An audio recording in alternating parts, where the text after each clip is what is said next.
안녕하세요. 네, 제가 강의실을 많이 다녀봤지만 강의하는 사람 앞에 음료가 있는 건 많이 봤어도 이렇게 학생들 앞에 음료가 다 있는 건 처음 봅니다. 엄청난 날씨가 오늘 그래도 춥지 않죠? 네, 다행입니다. 요즘 그 길거리에 코트 입은 사람들 다니는데 저는 일이 너무너무 바빠가지고 지금 얼굴이 아주 피곤해 찌들어서 좋은 모습을 못 보여드려서 죄송합니다. 제가 오늘 이렇게 강의를 좀 오프라인에서 좀 얼굴도 좀 뵙고 싶고 그래서 좀 드리고자 하는 말씀이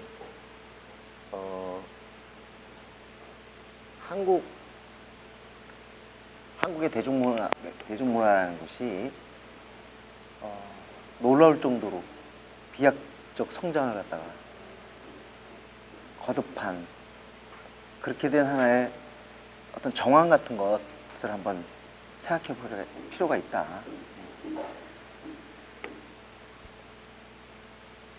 저는 저 자신이 상당히 놀랍습니다. 옛날 제가 어렸을 때는 우리나라 대중문화가 특히 음악이나 영화 이런 것들이 바깥에 나가서 해외에 나가서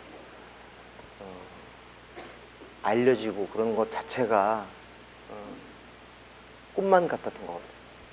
제 기억에 1970년인가 71년에 안개를 부른 정훈이라는 가수가 처음으로 어느 해외 대회에 나가서 3등인가 입상을 했어요.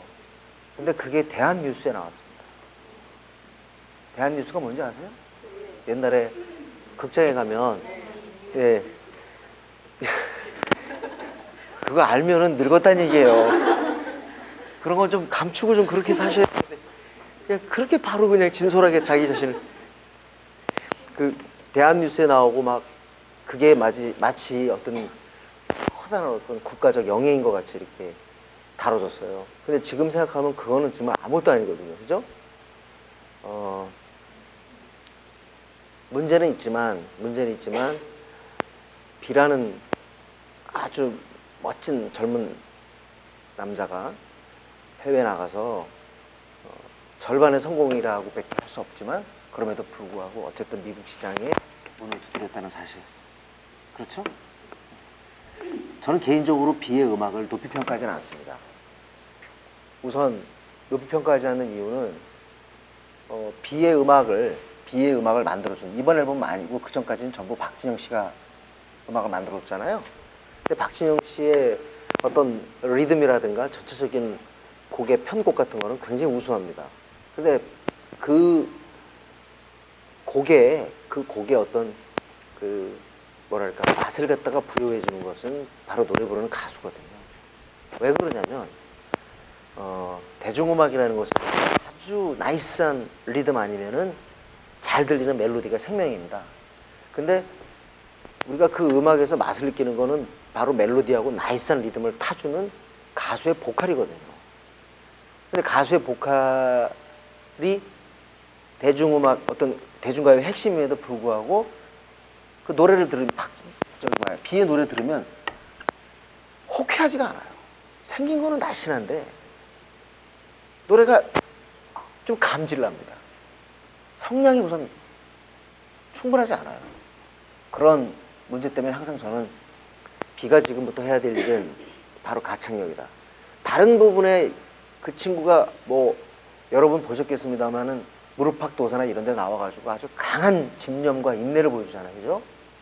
너무 어머님 얘기를 많이 하는 게 흠이긴 하지만 강한 집념을 보여주는 것은 아주 좋은데 그게 어디에 집중이 되어 있냐면 바로 이 퍼포먼스의 3대 조건 중에 하나인 싱잉에 집중이 되어 있는 거예요.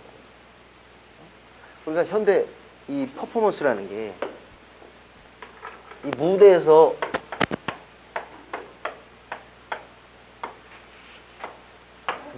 퍼포먼스가 우리가 누구한테 설득력 있게 비춰지기 위해서는 무대에 서는 사람이 가져야 될 조건은 영화배우가 무대에 섰든 아니면 연주자가 무대에 섰든 어떤 형태든 싱잉과 이 자체 첫 번째 가수라면 싱잉이 돼야 된다고 해요.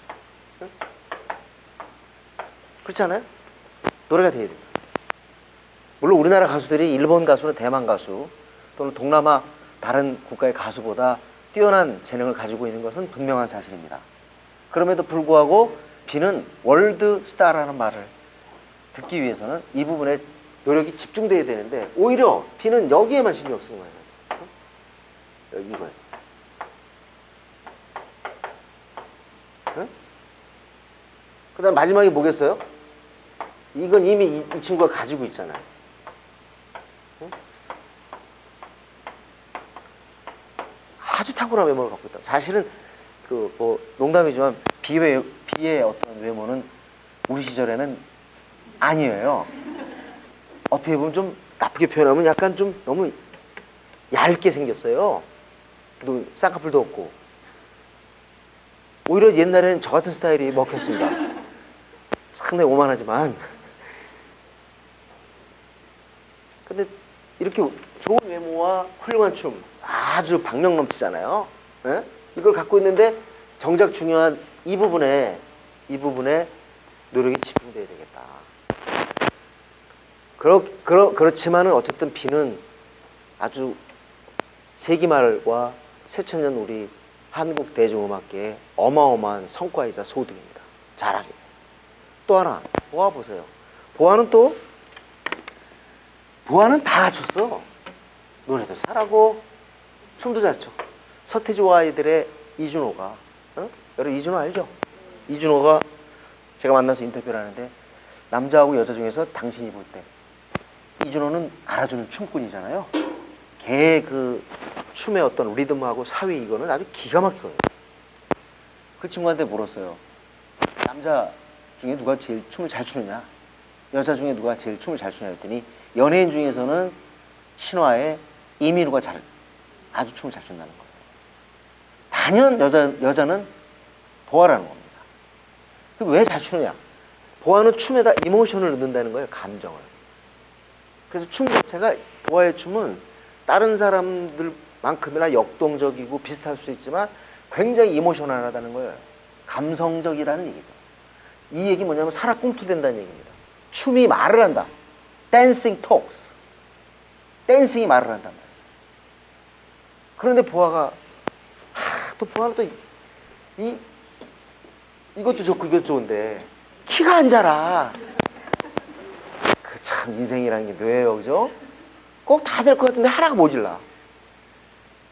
이거 너무 어린 나이에 혹사를 당해서 그런 건지 아니면 워낙 씨가 작은 건지 모르지만 그래도 무대에서는 여가수가 그래도 카리스마와 섹슈얼리티가 부각이 되려면 기본적인 게 돼야 되는데 이 친구가 중고등학교 키니 이게 되겠냐 말이지. 그래서 맨날 모션 잡을 때 밑에서만 카메라가 위로 향해서 잡으니 안타깝게 그지없습니다. 아마 이수만 사장이 보아를 갖다가 저렇게 미국에까지 결국은 처음부터 보아에 가야 할 종착지는 미국이었거든요. 일본을 갖다가 수련장으로 생각한 거예요. 가야 할 곳은 미국인데 약간 좀 두렵습니다. 그리고 음악도 좀 더 힙합을 하되 저거는 힙합은 미국 사람들 누구나 하는데 한국 여가수가 와서 했을 때는 한국적인 터치가 발견이 돼야 차별화가 되는 거거든요. 근데 지금 Eat You Up이라고 하는 싱글은 전혀 그게 돼 있질 않아요. 무작정 들어가고 싶은 느낌, 좀 섣부른 그런 느낌을 저는 지울 수가 없습니다.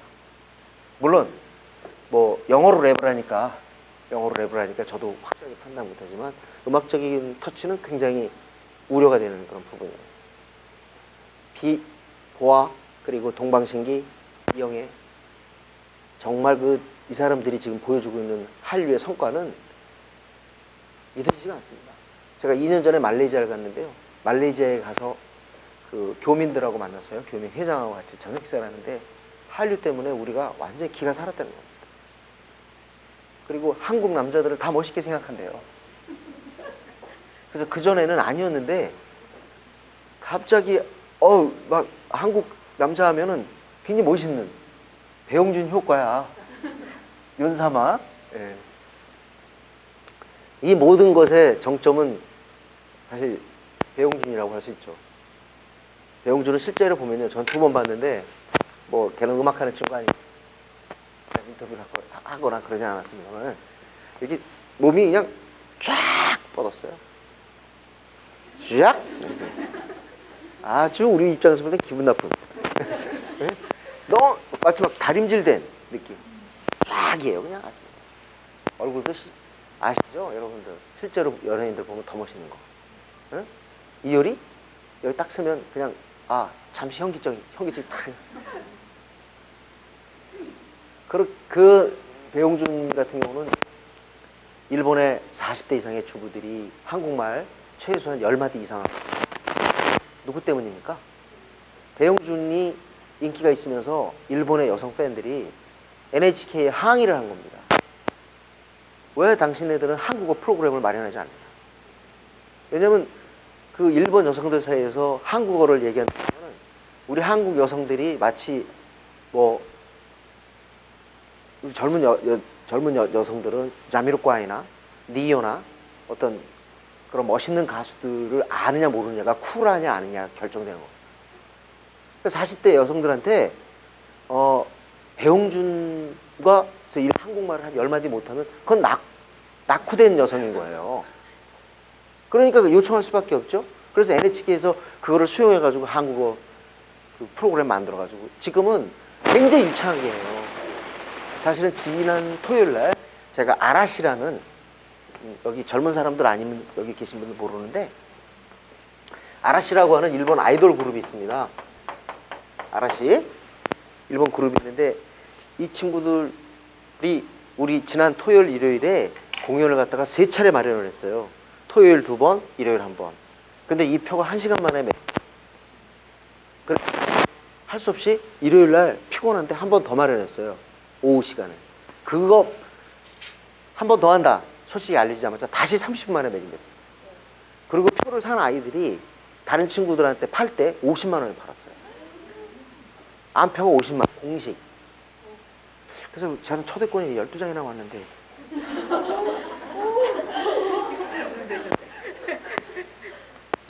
저한테 12장이 온 이유는 그런 게 아니라 그쪽 일본에서 아라시가 소속된 제니스 쪽에서 한국에 신고하기 위해서 저를 찾아왔어요. 그래서 기자들하고 만남도 알선해주고 그랬거든요.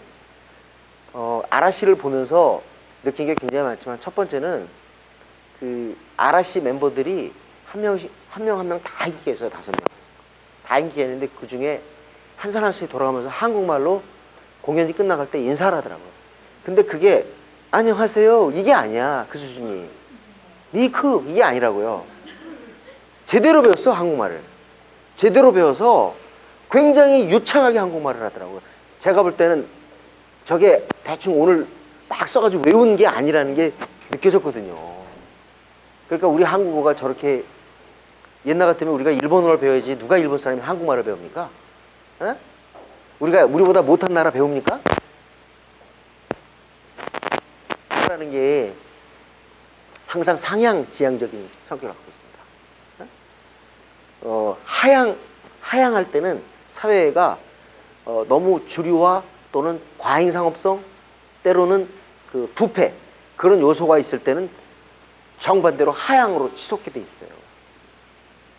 그거 아닐 거고 평범한 문화 과정일 때는 항상 상향지향적 우리보다 더 낫고 좀 더 동경하고 선망하는 그런 사람들을 쫓아가기 마련이거든요. 그런데 일본 세계 경제 대국입니다. 2위 이 나라가 세계 12위인 우리나라의 문화를 동경한다는 것은 이변이죠, 사실은. 생각해 보세요. 전 세계에 이 대중문화의 지배권을 누가 갖고 있습니까? 미국과 영국이라고요. 아니, 물론 일본은 유통에 소니뮤직이 있기 때문에 유통에 있어서 강력하지만 일본의 문화는 세계적으로 대중화되지 못했어요. 지금 아라시가 와가지고 그때 15,000명이나 되는 그 관객들을 열광시켰지만 그래도 인류는 한류에 비해서 아직 두드러지는 않는 거거든요. 오늘 제가 결국 이렇게 우리나라의 가수들이 또 연기자들이 해외 나가서 괄목할 만한 성과를 보여주는 그 뭐랄까 배경을 한번 따져보겠습니다. 물론 이건 제가 음악계에 있기 때문에 음악적으로만 살펴보려고 하는데 여기 계신 분들은 다 아실 것 같아서 한번 쭉 한번 돌이켜 보자고요. 90년대를.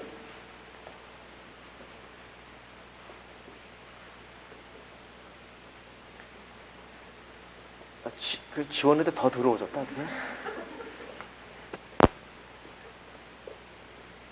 칠판 참 멋있네요. 저는 이런 거에 굉장히 감동합니다. 90년대를 갖다가 이제 80년대를 갖다 따져보면 더 좋겠지만 그럴 시간이 없고 90년대 중심으로 한번 보자고요. 90년대를 설명해주는 가수는 이 가수를 싫어하든 좋아하든 어쩔 수 없이 서태지라고 밖에 볼 수 없습니다. 그죠? 서태지.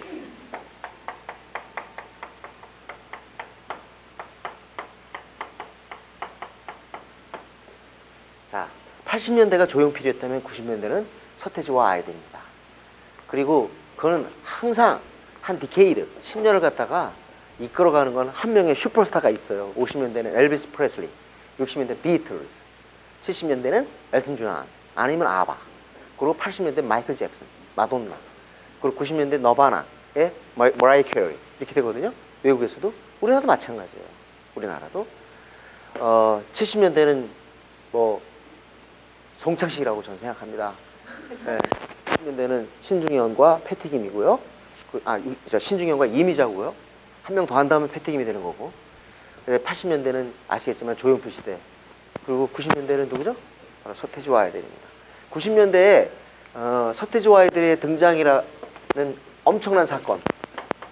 외국에서는 엘비스 프레슬리와 그리고 비틀즈의 등장에 맞먹는 정도의 무시무시한 팝 히스테리. 팝 히스테리는 몇 명 없었어요. 전 세계적으로. 히스테리아는 뭐냐면 소녀들이 기절하고 졸업하고 그 다음에 아우성치고 심지어 들것. 결정타가 들것이죠. 들것에 실려나가는 이런 모습. 도저히 현실적으로 납득할 수 없는 이 현상을 갖다가 히스테리라고 하는데 히스테리 일으킨 사람이 제일 먼저 일으킨 사람을 흔히 1940년대 2차 세계대전 중에 프랭크 시나트라라고 해요. 프랭크 시나트라는 깡마른 사람인데도 굉장히 쿨한 사람이었기 때문에 당대에 20대 여성들이 열광했다고 합니다. 음악은 절대 열광할 수 있는 음악이 아니거든요. 그런데도 멋있었나 봐요. 그 다음에 이제 50년대 엘비스 프레슬리, 56년이었습니다. 그 다음에 64년에 비틀즈. 그리고 그런 어떤 히스테리를 보여준 게 더러더러 이제 작은 규모. 70년대의 음악계의 중요한 특징, 서구 음악계의 중요한 특징은 뭐냐면 10대 음악이 정착이 됐다는 거거든요. 그러면서 베이시티 롤러스라든가 아이돌 스타한테도 그런 히스테리 현상이 많았어요. 우리나라에서도 레이프 기아렛이라고 I was made for dancing이라는 그런 노래를 발표한 레이프 기아렛은 우리나라에서 5.18, 5.17, 5.18이 끝나고 나서 전국이 아주 어수선할 때 왔습니다. 근데 그때 숭이음악당에서 레이프 기아렛 내한 공연을 했었는데 왜 1969년에 클리프 리차드가 우리 한국에 공연 왔을 때 심지어 뭐 그때는 이제 2대 강당에서 했는데요. 흥분한 여성 관객이 속내일을 벗어 던졌다. 그런 얘기가 있습니다만은 부분적으로 어떤 사람 아니다 그러고 어떤 사람은 맞다라고 그러는데 레이프 기아렛 80년 내한 공연 때도 그 이상의 장면이 연출이 됐나 봐요. 우리 한국에서는 텔레비전 녹화 중계할 때는 그런 부분을 다 빼고 아주 정상적인 것만 보여줬는데 아마 여학생들이 보여줄 수 있는 모든 추태 혹시 그 자리에 그런 히스테리가 있습니다만은 결정타는 이제 80년대 마이클 잭슨, 그죠? 그다음에 뉴 키즈 온 더 블락 아시죠? 뉴 키즈 온 더 블락은 드디어 한국에 어마어마한 사고를 일으켰습니다. 한국에는 팝 히스테리가 단연 남진이죠, 남진. 예. 왜 웃으세요? 진지한 건데. 남진, 그 다음에 이제 조용필이 있고요. 그 다음에 서태지와 아이들이 2월 달에 한국에 와서 불의의 사고, 다시 말해 한 명의 학생이 깔려 죽었습니다. 이 사건이 터지고 나서 이 당시의 청소년 문화에 대한 엄청난 논란이 있었던 거 기억하세요? 네, 소설가 최인호 씨 같은 경우도 청년 문화에 대해서 수고를 했었는데 그 사건이 있고 난 다음에 정확히 3개월 후에 서태지와 아이들이 등장을 했습니다. 네. 서태지와 아이들이 녹화 중계 같은 거 할 때, 녹화 방송 같은 거 할 때 뉴키스 온더 블락 레파토리를 하기도 했어요. 그러니까 영향을 받았다는 거죠. 서태지는 본인이 락 음악을 하는 친구인데 아주 감각적인 면으로 그 당시에 랩 힙합 음악을 창조적으로 수용했다는 점에서 우리 한국 음악계에 빛나는 별이라고 할 수밖에 없습니다. 좋아하든 싫어하든. 저 개인적으로 서태지를 좋아하느냐 싫어하느냐도 별로 의미 있는 건 아니죠. 근데 서태지와 아이들의 등장이 92년 4월이라면 이제 풍은 92년 5월이었습니다. 이게 90년대 가장 큰 사건이었다라고 한다면, 만약에 또 하나의 90년대 또 하나의 중요한 사건이 있었다. 서태지와 아이들의 등장에 맞먹는 또 하나의 사건이 있었다. 그거는 과연 무엇일까요? 뭐라고 생각하십니까? 아까 초태라고 예? 뭐라고 생각하세요? H.O.T의 등장? 네. H.O.T의 등장 비슷합니다. 그런데 저는 90년대에 두 가지 사건 중에 하나가 이거라면, 또 하나의 사건은 뭐냐면 96년 2월에 서태지와 아이들의 해체입니다.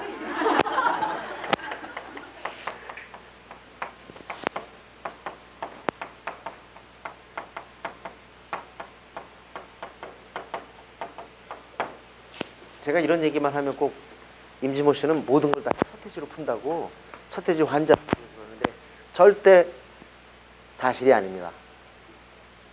객관적으로 얘기하는 겁니다.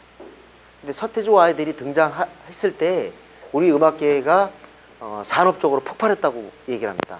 산업적으로 폭발했다는 얘기는 정확한 얘기가 아닌 것 같고요. 제가 볼 때는 서태지와 아이들이 등장하면서 규모가 커졌어요.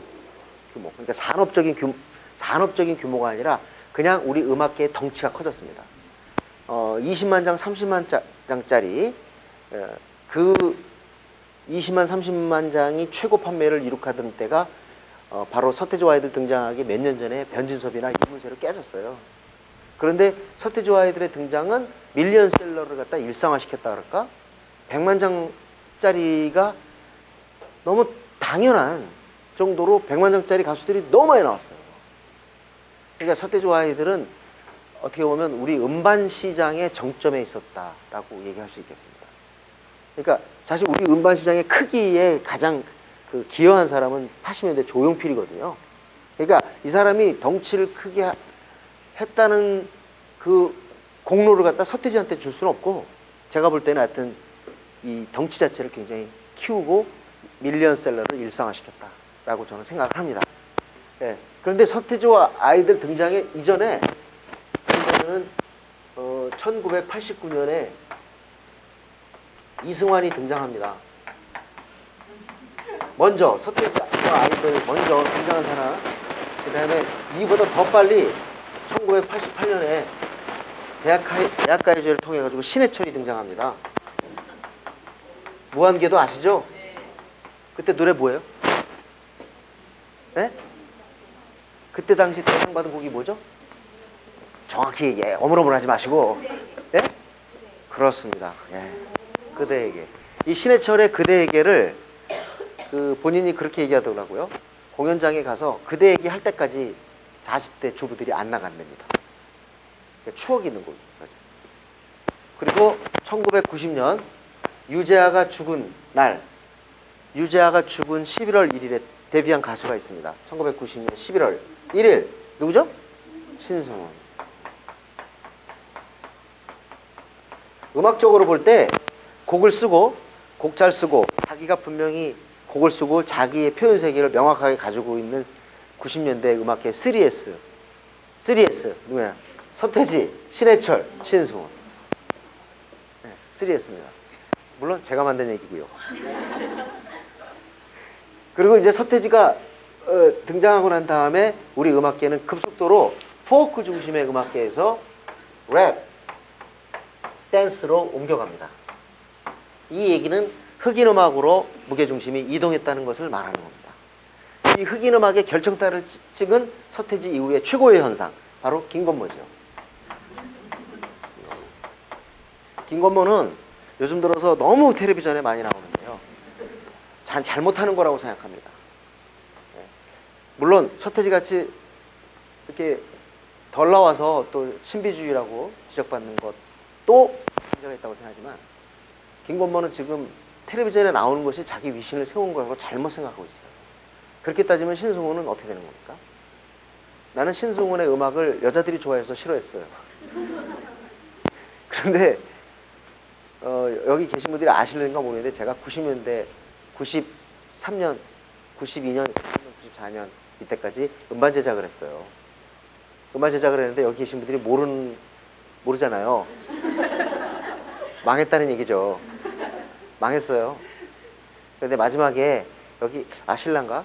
그 아카펠라하는 학생들 6명, 인공위성이라 그거를 제가 만들어서 비타 갖고 그 아이들이 훌륭하게 저를 갖다가 평론가로 데뷔할 수 있도록, 아니 평론가 활동만 할 수 있도록 도와줬습니다. 고마운 친구들이. 김건모는 인공위성 아이들이요, 텔레비전 녹화를 하는데 신승훈이 인공위성 바로 전에 출연했어요. 그랬더니 애들이 이제 리허설 끝나고 밥 먹으러 가야 되는데 신승훈 노래 부르는 거 한번 보고 싶다는 거야. 봐라? 그래서 같이 봤죠. 그랬더니 애들 6명이 앉아가지고, 와 진짜 잘한다 노래. 신승훈 진짜 잘하고. 그런데 그렇게 노래 잘하는데도 신승훈이 뭐 몇 가지 약점이 있다고는 하지만, 참 제가 어느 날 갑자기 그걸 발견했어요. 신승훈이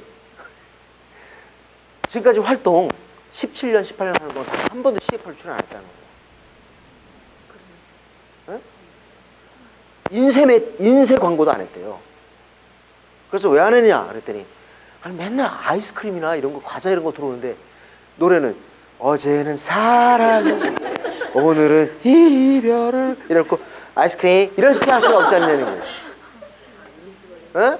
그래가지고 CF를 못 했대요. 그래서 이번에 이제 새 음반을 가지고 돌아왔어요. 새 음반을 가지고 돌아왔는데 저한테 밥 사줬어요. 근데 내가 밥 사기 전에 음악을 들었는데 너무 잘했어요 이번에. 그래서 잘했다고 칭찬해 주려고 갔는데, 밥을 먹으면서 그러네요. 근데 임 선생님, 제가 이제 광고 해도 돼요? 아니 그냥 그 광고를 해갖고 그 수입을 갖다가 이렇게 제가 자선하면 되잖아요. 그런 얘기를 하더라고요. 내가 이제 괜찮아요. 20년 가까이 수절했으니 어떠냐고. 보통 서태지 아이들 그리고 신승훈, 김건모를 갖다가 90년대 빅3라고 하죠. 빅3 대중스타, 누구나 다 아는, 대한민국의 전국 방방 시골에 있는 할아버지도 아는 이름, 그렇게 됐습니다. 하우스홀 네임이 됐다는 얘기죠. 김건모가 한 가장 큰 역할은 바로 서태지가 소개한 랩 댄스 이 음악을 완벽한 한국의 흑인 음악 판으로 거의 전이시켰다는 데 있어요. 김건모가 등장하면서 완전히 음악판이 달라졌어요. 특히 93년에 핑계가 레게 리듬을 갖다가 소화했다 그래가지고 화제가 됐는데, 그 레게라는 거는 자마이카의 흑인 음악이고요, 미국의 힙합에도 상당한 영향을 준 음악입니다. 근데 그 음악을 통해 가지고 우리나라 음악판을 갖다가 흑인 음악으로 만들었는데, 그때 젊은 사람들이 전부 다 흑인 음악 쪽으로 쏠려갔어요. 그래서 그거에 대해서 제가 여러 차례 얘기합니다만, 그때 그 상명대인가? 제가 이름을 잘 모르겠습니다만 그 사회학자가 그렇게 얘기했죠. 최근에 젊은이들이 흑인 음악에 열광하는 것은 압도적으로 백인 음악에 경도된 기성세대에 대한 은근한 반란이다. 그때부터 젊은 아이들은 흑인 음악 듣기 시작하고, 그게 지금에 와서 힙합 시대에 와서 완전히 꽃을 피운 거예요. 그래서 지금 아마 인기 있는 휘성의 새 앨범을 제가 오늘 들으면서 왔는데, 그걸 갖다가 기성세들이 노래 잘하는 줄 알지만 거기에 감성적인 살 붙이기는 어려울 거예요. 음악이 너무 달라졌고, 요즘 아이들은 어떻게 하면 R&B를 잘 부르고 흑인 음악을 어떻게 리듬 워크를 구성해서 만들어내느냐가 목표거든요. 그러니까 지금 세상을 지배하고 있는 것은 바로 흑인 음악인데, 그것은 서태지보다 오히려 김건모의 업적이 아닐까. 그리고 힙합이라는 것을 힙합이라는 것을 갖다가 어떻게 보면 서구의 힙합의 정통 리듬을 가장 정통답게 우리 한국에서 재해석한 사람이 죽은 고 김성재가 있는 저 듀스였지 않았느냐. 이 친구들도 지금 들으면 음악이 시시한데 그때는 아주 어마어마했어요. 특히 마지막에 굴레를 벗어나가 잘 안 되면서 그룹이 해산을 맞게 되는데, 해산하자마자 김성재가 솔로 데뷔함과 동시에 첫 녹화하고 난 다음에 불의의 의문사 했죠. 김성재는 랩도 잘하고 노래도 좀 하고 일단 스타일리시했어, 얘가. 우리 남자들한테 굉장한 스트레스 줬던 게, 김성재 같은 애가 등장하면서 여자들이 열광을 하고, 뭐지? 좋아하는 스타일이 바뀌었나? 그랬다니까요. 그래서 김성재 같은 그런 훈련을 우리가 거쳤기 때문에 비를 이해하는 거야, 지금. 저는 그렇게 생각해요. 네. 하여튼 김성재가 되게 멋있었어, 그때. 그래서 이런 것에서 흑인 음악이라는 것이 하나의 이제 우리 한국의 일상화되기 시작했습니다. 그래서 김건모가 레게 하니까 그때 이제 막 따라했죠, 그죠?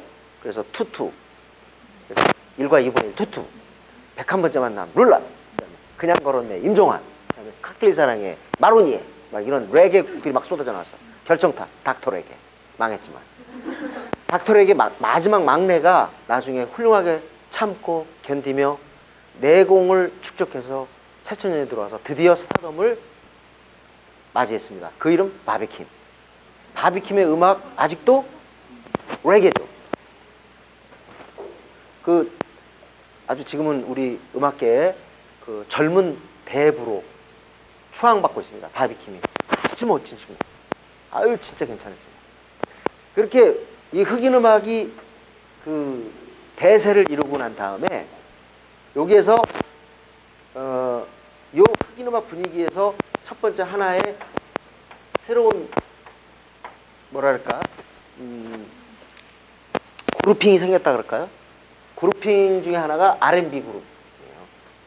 여기에서 우리나라에서 정말 외국의 R&B 풍을 갖다가 우리나라에 처음으로 소개한 사람이 아마 여러분도 아실 거예요. 솔리드? 이 밤의 끝을 잡고, 그 다음에 약간 그 R&B를 한국적으로, 우리 한국적인 걸 갖다 우리 음악에서 뽕이라고 하거든요. 그 뽕 칼라를 아주 드라마틱하게 섞어낸 사람이 조관우예요. 예, 조관우. 그런 다음에 이런 조관우나 솔리드를 거치면서 90년대 말에 R&B 창법에 어떤 길들여진 젊은 아이들이 등장하는데, 97년에 양파, 98년에 박효신, 박화요비, 박정현, 그리고 나중에 김범수 이런 애들이 쫙쫙쫙 등장합니다. 예, 여기 이 R&B. 그래갖고 4000년 초반에는 거의 완전 이 R&B가 장악을 했죠.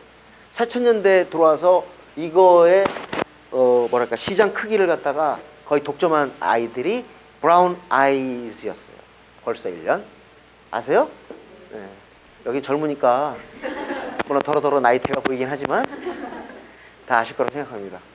이게 R&B. 아까 얘기한 양파도 대단했어요. 양파, 그 다음에 오늘처럼인가? 어제처럼인가? 제이. 예, 제이. 양파, 제이, 그 다음에 쓰리박. 박정현, 박화요비, 박효신. 요 쓰리박이거든요. 제가 보통 3박 R&B라고 그러는데 이런 친구들이 97년, 98년에 일거에 등장하죠. 그게 R&B 세력입니다. 그 다음에 또 하나가 이제 댄스인데, 댄스는 이 김건모 해가지고 무지무지하게 많아. 뭐 90년대는 댄스였잖아요. 노이즈. 예. 그다음에 그 어떻게 보면 약간의 외국의 그 레이브 문화를 갖다가 자기네들이 소개한다고 그래서 한때 이 친구도 굉장히 인기 좋았지. REF. 응? REF. 그러니까 뭐 노이즈,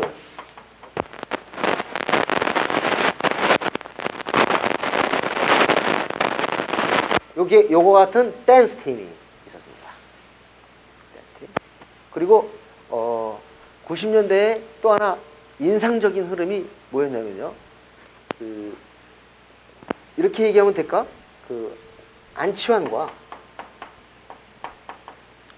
92년에 음반을 냈으나, 아니, 92년 음반을 냈으나, 열풍은 93년에 터진 라구요의 강산에.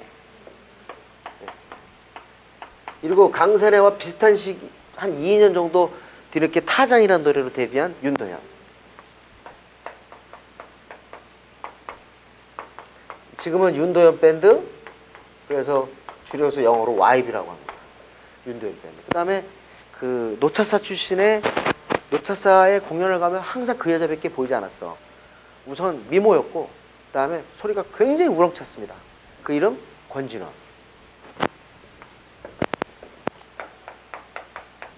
이런 친구들은 90년대에 사라진, 90년대 들어서 김영삼 정부가 출범하면서 완전히 우리 음악계에 아주 뭐랄까 기가 좀 많이 꺾였던 포크, 그리고 민족음악 이런 쪽에 나름대로의 어떤 지평을 갖다가 유지시켜준 사람들. 네. 그래서 이 사람들이 행사에서 아주 먹혔어요. 행사에서. 네. 그 다음에 이게 여성들한테 가장 인기 있었는데, 저는 여성들이 인기 있는 사람 대체로 싫어하거든요. 그래서 뭐 1인 음악 감독,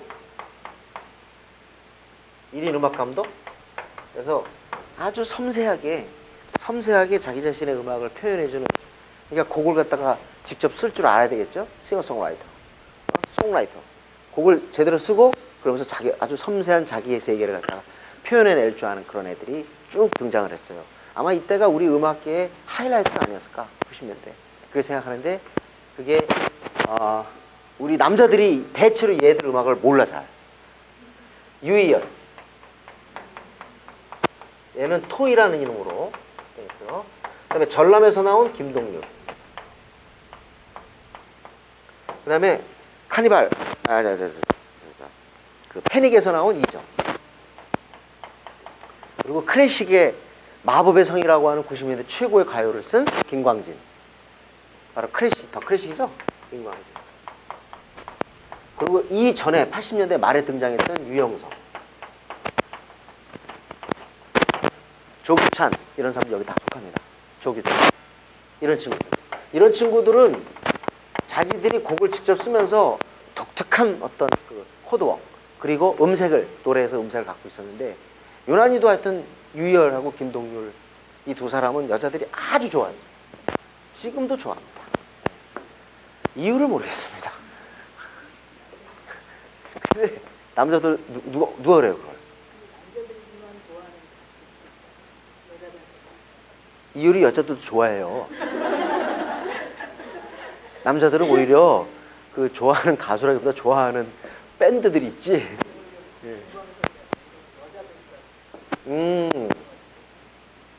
김광석은 근데 여자도 좋아하지 않아요?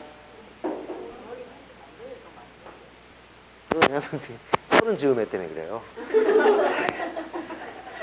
남자가 서른 되면 푸석푸석해지잖아요. 그거를 잘 그렸기 때문에. 여기에 김광석이 빠졌군요.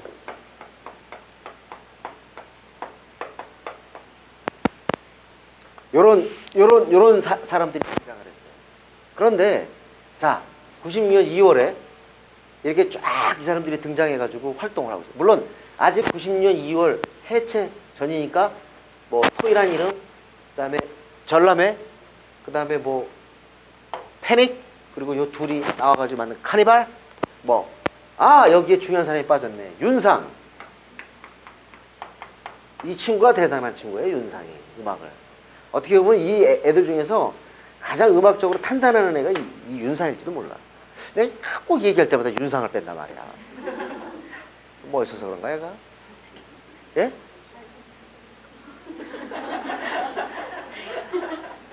도대체 음악을 얘기 안 하고 뭐 생긴 걸 얘기를 하고 있어요. 윤상이 있구나.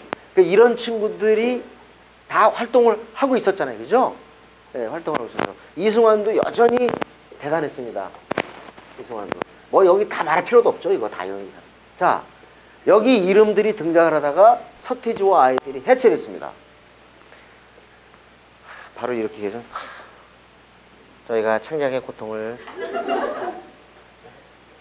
그래서 더 이상 음악을 할 수가 없기 때문에 여기서 해체를 하기로 했습니다. 그래서 1년 동안 저희들은 활동 안 하겠습니다. 뿔뿔이 해산 선언했죠. 이준호는 거기에 그 해산 선언하고 난 다음에 이준호는 그 약속을 스스로 지키질 않았어요. 그래서 어떻게 했느냐? 난 활동하겠다. 그래가지고 KBS 이준호의 인기가요라는 프로그램에 DJ를 맡았습니다. 그러고 나서 음반산업, 음악을 제작했죠. 그래가지고 서태지와 아이들이 해체되자마자 96년 5월쯤에, 4월 5월쯤에 대박을 터뜨려 이준호가. 어떤 가수로 대박을 터뜨리냐면 영턱스. 정, 딴딴딴 이거 정 있잖아요. 네? 완전 그때 뭐 뽕 멜로디가 있었다고 해서 화제가 되는데 그게 대박을 쳤어요. 이준호 인생에 이때가 이제 진짜 가장 행복한 시절이죠. 그래서 어느 날 호텔방에서 부시시 일어나가지고 텔레비전을 딱 틀었대요. 딱 틀었는데 어떤 애들이 나온 거야, 가수들이. 딱 나온 걸 보고서 이준호가 그랬답니다. 망했다 이제. 걔들이 H.O.T였어요. 그리고 서태지와 아이들 해체되고 난 다음에 정확히 3개월 후에 얘네들이 만들어집니다. 이때 만들어지면서 전사의 후예라는 노래로 데뷔를 했는데 전사의 후예가 나오자마자 표절 시비에 휘말렸어요. 그때 이수만 씨가 MBC 정문에서 나한테 임준모 씨 좀 얘기 좀 잘해달라고 부탁했던 게 생각이 납니다. 물론 그 뒤로 그런 일은 없었죠. H.O.T를 만들고 난 다음에 이수만 씨는 다시 SES를 만듭니다. 그리고 조금 뒤늦게 신화가 나오죠.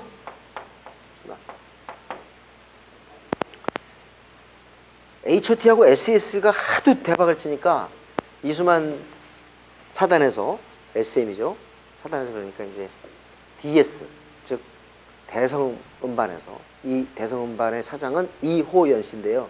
이 사람은 넘버 2를 부끄럽게 생각하지 않는 사람이었습니다. 즉 2인자라도 좋다 해서 H.O.T 이 멤버가 5명이잖아요. 거기다 1명을 더해가지고 제키를 만들었어요. 잭스키스 6명입니다. SES가 3이잖아요. 그러니까 여기다 1명 더해가지고 핑크를 만들었습니다. 그래서 우리는 원 플러스 전략이라고 그랬죠. 이게 나오고 H.O.T, SS, 신화, 잭스키스, 핑클. 그리고 뒤에 1999년에 요 사이에는 이제 조성모라고 하는 큰 아이가 있었습니다. 조성모. 99년에 또 하나의 큰 그룹이 나옵니다. 특히 아빠들도 인정했던 그룹 G.O.D. 여기는 내가 간단히 썼습니다만은 어마어마한 가수들이 등장을 하죠. 자, 그럼 여기서 한번 조금 나눠보겠습니다. 이 96년 2월 이전에 서태지와 아이들이 등장해서 92년 5월부터 92년 2월까지 약 한 3년 8개월 정도, 3년 8개월 정도의 군웅할거했던, 그리고 우리 대중음악계에 등장했던 수많은 그 가수들의 공통점이라면 이렇게 얘기할 수 있을 겁니다. 이 사람들은, 여기 있는 사람들은 비록 매니저가 있을지 몰라도 기획사에 소속이 됐을지 모르지만 일단 기본적으로 이 사람들의 이름은 곧 그 사람들의 음악이었어요. 그렇지 않아요? 자, 노이즈가 아무리 삼행석 사장이 열심히 지원했더라도 노이즈에는 노이즈 음악이 있었어요. 김건모 나중에 작곡도 배워서 짱가는 김건모가 직접 작곡한 건데, 김건모 같은 경우도 아무리 음악은 김창완 씨가 해줬어도 자기 색깔을 음반에 담았던 사람입니다. 서태지 말할 것도 없죠.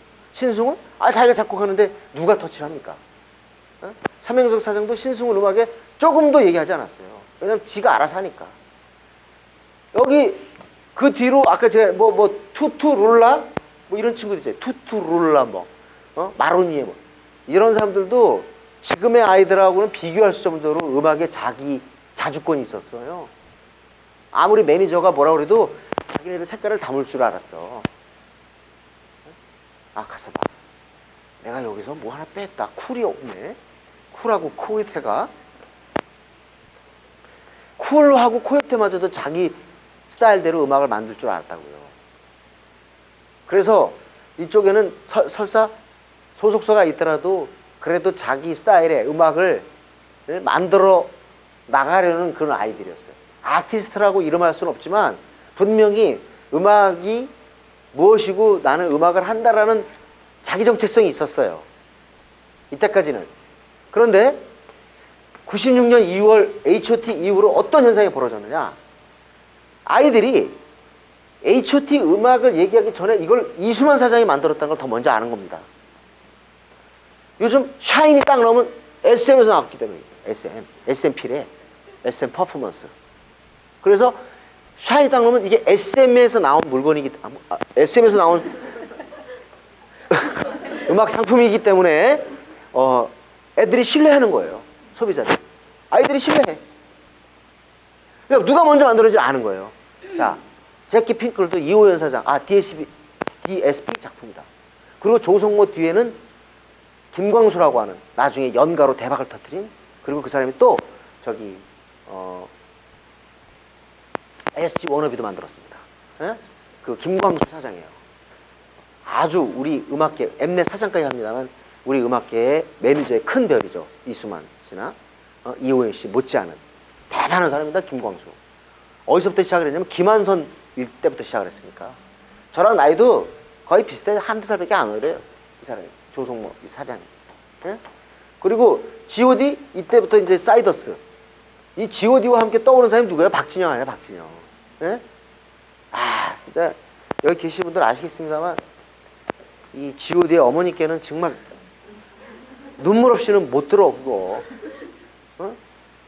진짜 그게 그 멤버 중에 박준영의 그 자기 그 생활을 갖다가 그 박진영 씨가 가사로 옮겨준 거라는데 대단하지 않아요? 어머님 짜장면을 난 싫다고 하셨대. 돈이 없어서 하나밖에 못 먹는 건데 우리 때 우리 엄마도 그랬거든요. 그때 철없이 우리 어머니는 짬뽕하고 짜장면을 싫어하신다. 얼마나 먹고 싶었겠어요. 그런데 또 그렇게 가진 고생해가지고 가게를 딱 냈는데 가게 내서 너무 기쁜 날 죽었잖아요. 그 노래에서. 와. 그러니 그런 걸 아무리 랩을 갖다가 하면서 우리 우리 집은 가난했어 이렇게 시작하고 힙합인데도 가족들이 다 인정해줬잖아요.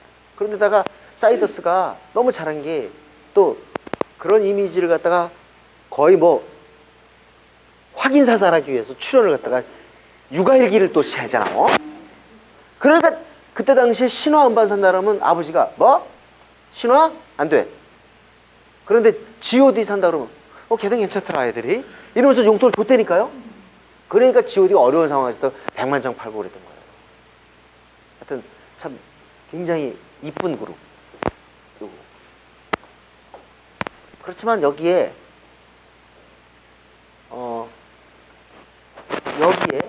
저쪽하고 다른 무언가가 있을 수밖에 없었죠.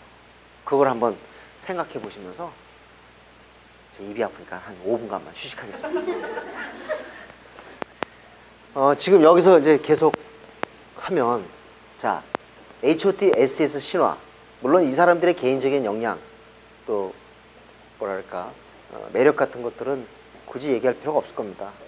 저는 사실 H.O.T 어른들의 스트레스가 이때 시작된 것 같아요. H.O.T 나오는데 핫!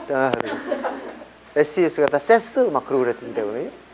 근데 H.O.T를 이제 공연을 한번 갔는데 거기 멤버가 여러분 다 외우시는 분인데 강타, 문희준, 토니안, 이재혁, 그다음에 장우혁, 이재원, 장우혁 다섯인데 처음에 그냥 텔레비전에서 볼 때는 잘 모르겠더라고요. 그리고 왜 그런 거 있잖아요. 나이를 점점 먹으면요. 연기자나 이런 사람들 이름이 헷갈려요. 옛날 어렸을 때는 장미, 유진, 정윤이 잘 알았거든. 예?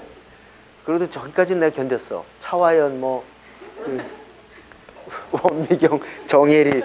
이때까지는 그래도 좀 어떻게 버텼는데, 그 뒤로는 아주 급속도로 후퇴해가지고, 요즘에 제가 쟤랑 비슷한데? 알고 보니 또 이름도 다르더라고요. 그런 현상 나타나기 시작하신 분도 계시죠?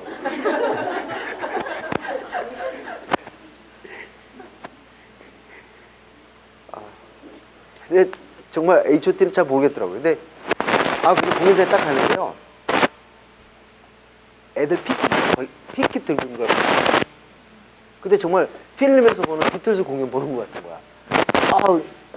희준 오빠 사랑해. 우리 이쪽에는 우혁 오빠 짱. 여기 또 뭐 토니안 그대의 단점은 귀여움. 뭐 이렇게 하면서 막 들고 있는 거예요. 그거를. 어? 참. 그러고 나서 이렇게 애들을 5명 보니까 개개인마다 다 매력이 있는 거야. 그러니까 보니까 이수만 씨가 비틀스를 참조했는지 모르지만 비틀스는 알죠, 여러분들? 그 멤버가 존 레논, 폴 맥카트니, 조지 해리슨, 링고 스타잖아요. 4사람인데 참 그건 경이로운 거예요. 존 레논을 딱 보면은요,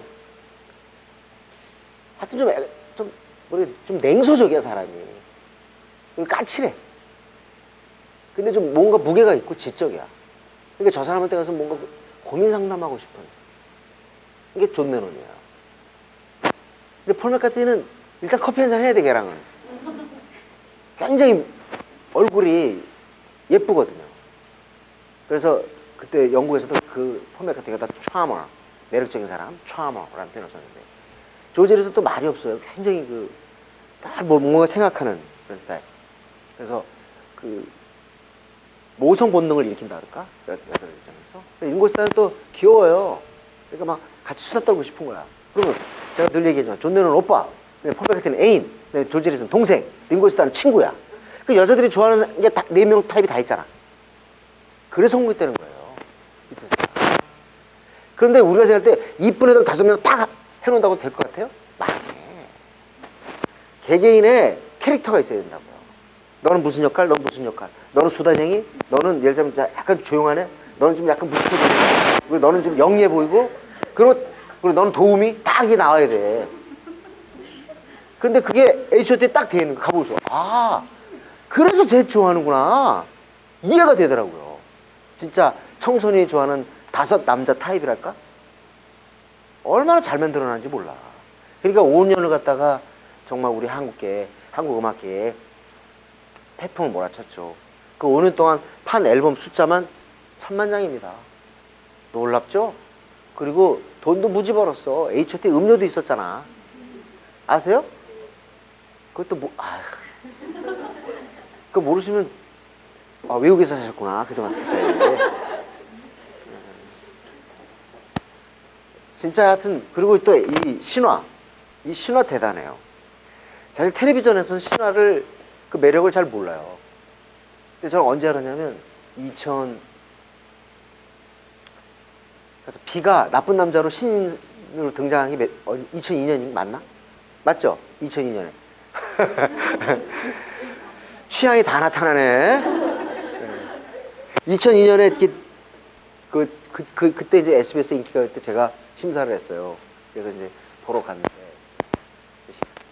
탑 보는 사람들 나오잖아요. 나오는데 그때 이제 보아도 나오고, 그 다음에 이수영, 그리고 왁스, 막 이런, 그리고 비가 신인이고 이럴 때가 막 하이라이트였지, 진짜. 2002년이. 이효리는 그 다음에예요. 그런데 거기서 신화가 나왔는데, 일단 신화를 보고서 너무 놀랐던 게요, 6명이 검은 옷을 입고 나왔어. 무대에 나와가지고 춤을 추는데 이게 춤이 아니라 뭐라 그럴까, 거대한 용트림? 너무 씩씩한 거예요, 6명이. 그래서 그거 보면서 제가 너무 힘이 차고, 애들이 6명이 하는 게, 우리 애들이 또 잘생겼잖아. 신혜성 좀 야상하게 생겼지만 잘생겼고, 그리고 뭐 에릭이야 뭐 진짜 배우 뺨치는 외모죠. 그리고 이민도 멋있거든, 실제로. 이민이나 김동완 작긴 하지만 매력적이에요. 걔들이 진짜 6명이 무지하게 멋있어, 걔들이 실제로. 인기가 있을 수밖에 없더라고, 가서 보니까. 그러니까 얘들이 분명히 인기가 있어요. 있는데, 그렇다고 해서 에릭의 모습에서, 문희준의 모습에서, 그리고 예를 들자면 옥주현의 모습에서 아티스트가 떠오르지는 않는다는 거지. 음악하는 느낌이. 자, 저쪽에 김건모는 우리가 아무리 제일 딴따라를 보더라도 쟤는 음악하는 애거든요. 그렇죠? 그리고 저기 뭐 조관우, 솔리드 이런 사람들 다 음악하는 느낌이 있거든요. 근데 여기 있는 음악하는 게 아니라 그냥 앞에서 우리들한테 춤춰주고 그런 애들 말이에요. 대신 이때 H.O.T, S.E.S, 신화, 제키, 핑클, G.O.D 어마어마한 음반도 팔았지만 우리 음악 산업의 덩치가 완전히 커졌어요, 진짜. 그리고 이때는 돈에 눈이 떠서 이때는 인기가 있어서 돈으로 연결 못 시킨 걸 이때 돈으로 다 연결시켰어. 잡지, 사진 카탈로그 만들어서 돈 벌어. G.O.D? 솔직히 음반으로 돈 못 벌어요. G.O.D를 갖다가 행사에다 보내는 거 아니면 관련 막 사진집 만들면 얼마나 사갔는데 애들이 H.O.T 같은 경우 음료 내지 이런 식으로 돈에 눈이 떴어요, 이때가. 그래서 굳이 약간 거친 분류긴 하지만 서태지와 아이들이 등장해서 해체할 때까지의 우리 음악계를 하나로 표현할 수 있다면 이거? 이때는 그래도 예술이 지배하고 있었죠. 그런데 이때 와서는 뭐냐? 이거란 말이지. 다른 말로 이때 우리 음악계를 갖다 이렇게 얘기할 수 있겠죠. 인더스트리. 산업이 됐다. 음악 산업. 그래서 이때까지만 해도요. 저 그때 정말 많은 글을 썼던 데인데 이때 음악 산업이라는 말을 쓴 게 없어. 원고를 봐도. 그때는 산업이라는 느낌을 전혀 갖지 않았단 말이에요. 그냥 덩치가 크고 백만장 팔리는 거 알았어도 산업의 느낌이 전혀 없었는데 이때 와서는 음악 산업이라는 말이 너무너무 통용되고 정부에서조차 그런 말을 쓰기 시작했고 이때 한류가 나오기 시작합니다. 한류가. 자, 그러면 저는 이렇게 생각해요. 이 비즈니스, 이 인더스트리, 특히 H.O.T, S.E.S 신화를 만든 이수만 사장을 두고 타임지 아이샤판에서 뭐라고 썼냐면 이 사람의 공적을 뭐라고 썼냐면 Industrialization of Star Making Process라는 표현을 썼어요. 그러니까 뭐냐면 스타 만들기 과정의 산업화를 이룩한 사람이라는 거지. His masterstroke is industrialization of star making process in Korea 라고 문장이 돼 있어요. 그러니까 한국 음악계의 스타 만들기가 이때는 스타 만들기가 예술에 의해서 만들어내는데 이때는 철저한 시스템에 의해서 그 가수를 만들어내는 거죠. 사실 조성모도 그래요. G.O.D는 일산에다 처박아 놓고 만든 거예요, 이게. 일산에 처박아 놓고. 일집 터졌을 때 5,000원씩 받고 그랬잖아요. 불쌍하게. 그래가지고 지금도 G.O.D 멤버 애들은요, 너무 한 3년 동안 고생해가지고 다 먹고야. 무지하게 잘 먹어, 애들이. 먹는 거, 손호영이 얼마 전에 만났는데 먹는 거만 보면 이성을 잃어요, 저희는. 그리고 막 식사 못하는 애들 보면 막 사주고 이러면서 막 손호영 옆에 매니저들이 제발 지갑 좀 열지 말라고. 손호영 또 좀 착해 해가? 너무 고생을 해가지고 먹는 거에 한이 맺힌 애들이. 그러면서 그때 이제 인터뷰 보니까 H.O.T 멤버를 설정해놓고 자기는 너는 문희준 역할, 너는 누구 역할 이렇게 했다는 거야. 어? 이 G.O.D를 키울 때요. 그러니까 이게 자연적인 예술의 발현이 아니라 이렇게 자기적인 산업의 가공이라는 걸 알 수가 있잖아요.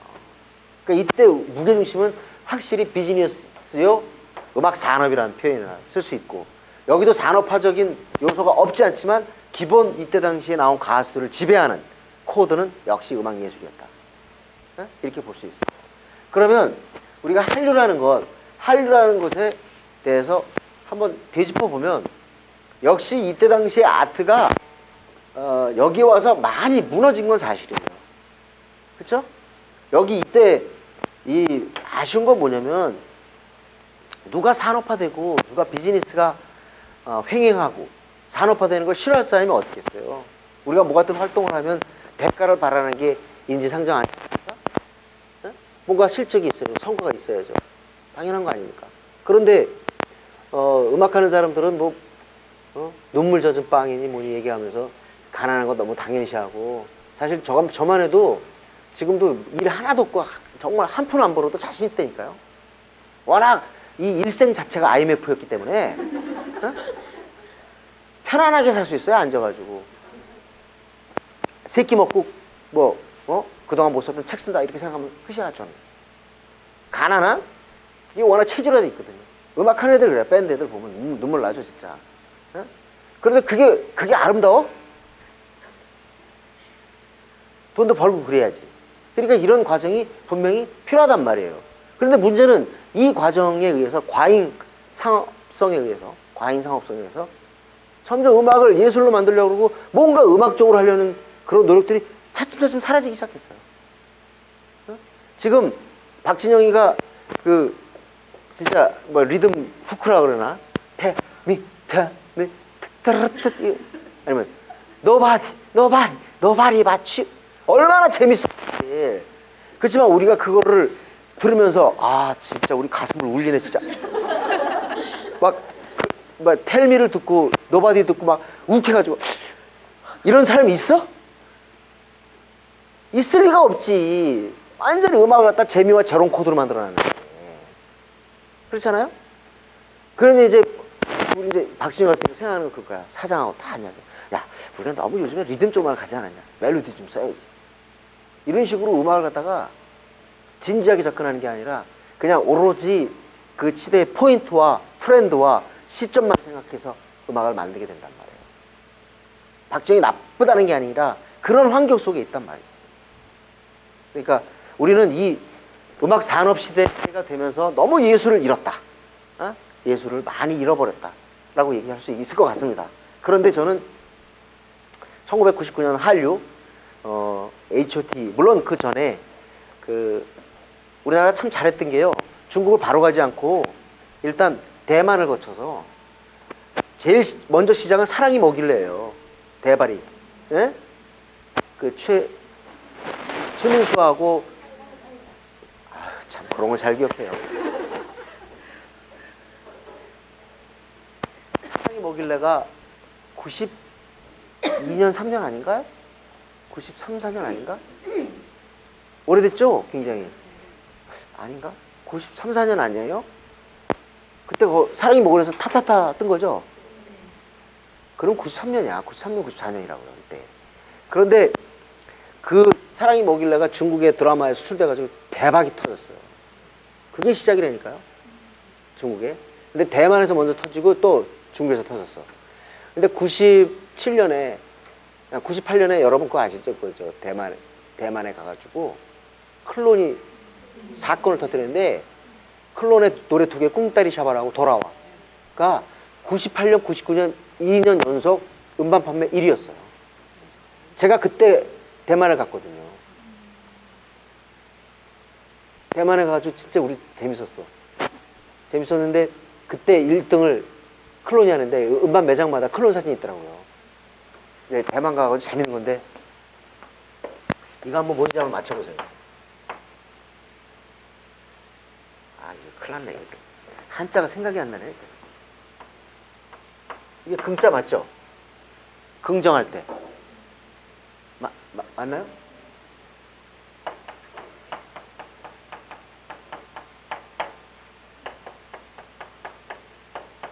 하여튼 이렇게 이건가?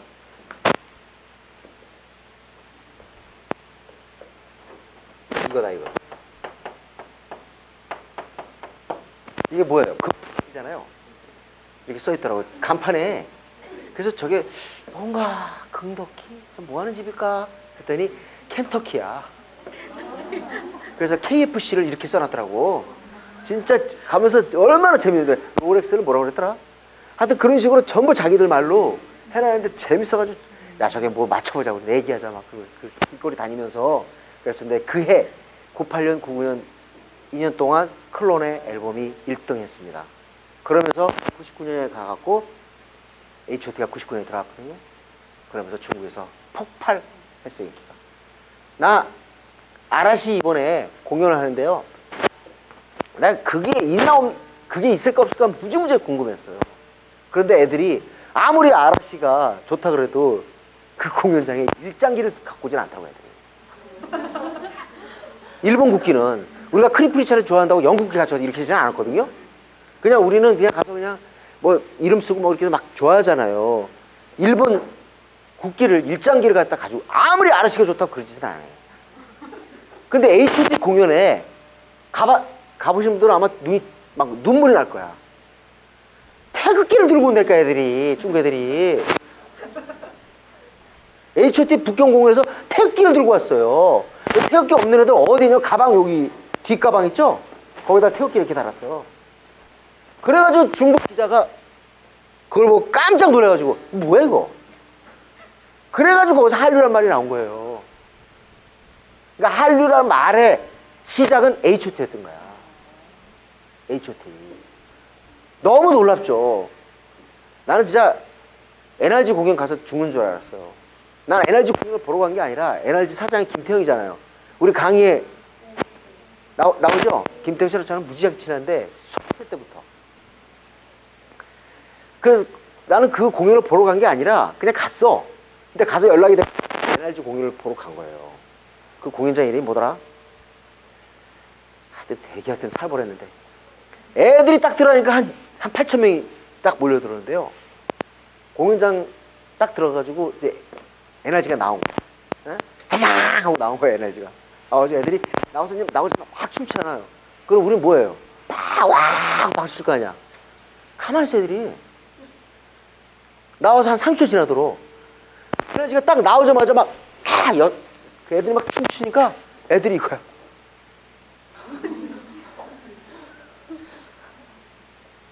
놀래가지고 이게 뭐야? 말만 들었는데 현장에서 보서 애들이 마음을 잃어버린 거야. 그래서 내가 그걸 보고 와가지고 한류는 경기현상이라고 그랬잖아 내가. 소황제들의 에? 놀라운 거죠. 진짜 나 그날 너무 눈물이 나는 거야. 애들 전부 한국 태극기 들었어. 그 NRG 애들이요. 뭐 다 들은 게 아니야. 막 태극기가 우리는 안 그랬잖아요.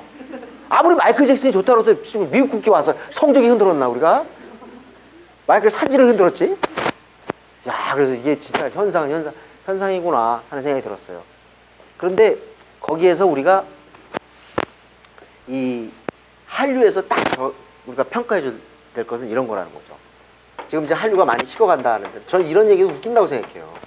한류가 식어간다는 얘기도 웃기다. 그럼 오로지 돈과 산업적으로만 한류를 터치해가는 거예요.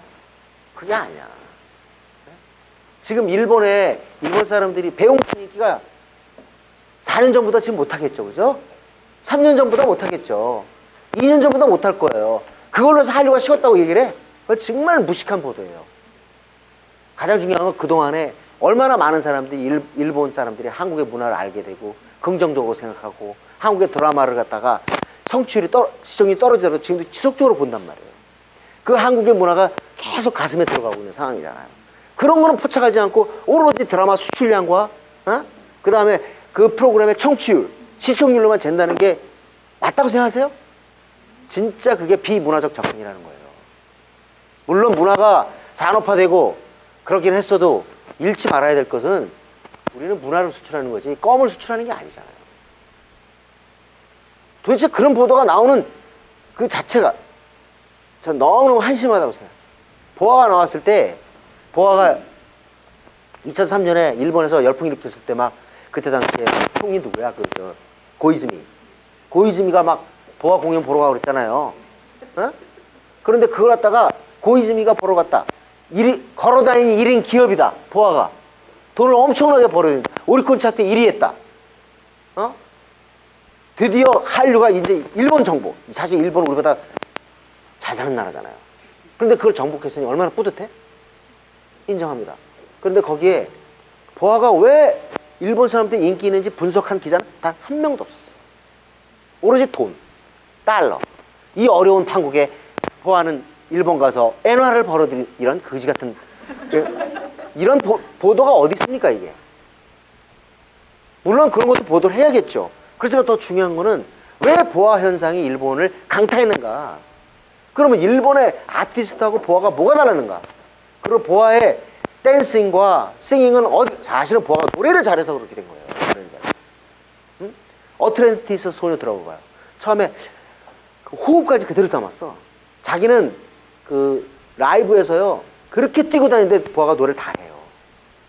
일본 아이들 노래 그렇게 못해. 너무나 보아가 노래를 상대적으로 잘하고 춤이 너무나 격동적이거든요. 다. 일본 애들은 좀 춤이 둔탁해요. 아라시 애들 춤추는 게 동방신보다 잘 추지 않아. 그러니까 아라시 애들 이렇게 쳐. 이렇게 치는데 동방신은 이렇게 친다고. 완전히 파워가 달라. 무슨 얘기인지 아시죠? 춤도 역동적이지 보컬도 정말 강렬한 게 한국이란 말이에요. 그게 보아가 된 거야. 그런 얘기는 한마디도 없이 걸어다니는 기업이래. 일이 실제로 번 것도 없으면서. 뭘 벌어 벌기는. SM 재팬이 다 벌었지. 진짜 웃기는 얘기야. 그럼 한류가 가능했던 건 뭐냐? 일본에, 중국에, 말레이시아에, 인도네시아에, 베트남에 한류가 가능했던 이유는 어떻게 생각하세요? 저는 이렇게 봐요. 우리 이 한류가 우리 한국의 대중문화에 내공이 있어요. 아무리 춤추는 10대 애들이 나갔어도 동방신기 음악이, 신화의 음악이, 그리고 H.O.T 음악이 사실 웰메이드적 요소가 있어요. 그리고 가수의 그 춤추면서 춤추는 댄스 가수 치고는 우리나라 아이들이 매력적이야. 룩스가 뛰어나고 생김새가 뛰어나고 그리고 상대적으로 퍼포밍도 좋아요. 댄스도 잘하고 노래도 상대적으로 잘해. 그렇기 때문에 우리나라 애들이 된 거예요. 그러니까 저런 90년대 이때 당시에 이러한 것에 대한 부러움이 있어요, 애들이. 이런 음악계. 그러니까 지금 동방신기의 리더가 윤호죠. 윤호가 누구를 동경하냐면 이 G.O.D의 손호영을 되게 동경해요. 만약에 손호영이가 G.O.D 끝나고 난 다음에 벌써 두 번째 솔로 앨범 내는데 나 망해도 좋아요. 성공해야 되겠지만 망해도 저는 끝까지 합니다. 그런데 윤호가 자기도 그렇게 하고 싶은 거야. 그러니까 다시 말해 그 얘기가 뭐냐면 아무리 음악 상품에 불과한 것 같아도 이때의 유산들을 갖다 알고 있다는 거죠. 그래서 얘네들 요 아이들이 기획사 아래에 있으면서도 이런 음악을 부지런히 챙겨요. 그래서 현장에 가보면 이때 당시 음악들을 리메이크도 많이 해요. 그러니까 예술에 대한 최소한의 어떤 고려, 그리고 이 한류가 됐던 또 하나 이유는 기획사들에 의해서 다른 나라와의 파트너십이 가능해졌다는 얘기예요. 특히 일본과. 그것이 안 됐더라면 사실은 비는 절대로 미국 시장을 녹화할 수가 없었던 거예요. 사실 제가 얼마 전에 JYP 대표와 사석에서 만났는데 그 사람이 그러는 거예요. 생산성으로 따졌을 때는 이렇게 한국에만 45명이 있는 회사를 가지고 있을 이유가 없다. 일로 따지면 10명, 15명 정도도 일이 굴러갈 수 있는 거예요. 그런데도 40명을 하는 이유가 그렇게 규모가 되지 않으면 미국에서 인정을 하질 않아. 그러니까 그런 데다가 또 미국 가서 또 하나 이제 재단을 만들어야 되나, 재단. 응? 법인 설립하기 위해서. 법인을 만들어요. 재단이 아니라 법인. 그래서 미국 법인 만들었죠. 중국 법인 만들었어요. SM은 지금 벌써 몇 개예요. 일본뿐만 아니라 중국도 있죠. 미국도 있죠. SM도 5군데 법인이 있어요. 지금 그렇게 할 수밖에 없단 말이죠. 그러니까 회사를 덩치를 유지해야 돼. 그런데 그걸 통해서 우리가 얻은 건 뭐냐면 해외 진출을 위한 파트너십이라든가 또는 전반적인 면에서의 어떤 시스템이라는 거죠, 바로. 그래서 한류가 가능했던 건 뭐냐면 이때 기획사들이 지배했던 이 비즈니스 시대 때의 시스템과 그 다음에 이 90년 이전에 90년대 초반에 우리 음악계가 그나마 자기 음악을 많이 했던 시절에 어떤 아트 감성 그런 어떤 것들이 잠재화 되면서 저는 한류라는 결과물이 나올 수 있었다라고 생각을 하는 겁니다. 그렇게 동의를 하지 않을 수도 있겠지만 우리 음악계가 90년대에 아주 여러 가지 모습, 신문에서는 맨날 댄스와 발라드 장르가 너무 제한되어 있다라는 비판 받았지만 그럼에도 불구하고 저런 지형도를 만들어내면서 한류라는 결과가 나왔다는 거예요. 저는 한류의 사실 심도는 2010년 이후에 더 나타날 거라고 생각해요. 그러니까 우리가 지금 해야 될 건 뭐냐면 끊임없이 다양한 컨텐츠를 해외에 내보내고 또 적극적으로 나가고 또 반대로 적극적으로 나간 만큼 그 나라의 문화들 갖다 우리가 또 수용하고 문화라는 건 쌍방향 교류거든요. 지금 중국이 불편해하는 건 뭐냐면 한국은 가수가 들어올 생각만 하고 자기들 가는 건 하나도 협조 안 해준다는 거지. 문화라는 게 쌍방향 교류가 전제가 돼야 돼요. 아직 그게 우리가 훈련이 안 돼 있어요. 그래서 쌍방향 교류가 정착이 되고 우리나라 가수들이 꾸준하게 그게 댄스 콘텐츠든 아니면 아주 음악성이 있는 콘텐츠든 그래가지고 지속적으로 외국에 나가는 노력이 전제된다면 저는 2010년에 한류의 성과가 더 문화적으로 나타날 것으로 생각을 합니다. 자, 공식적인 강의는 여기서 시간상 마치도록 하겠습니다.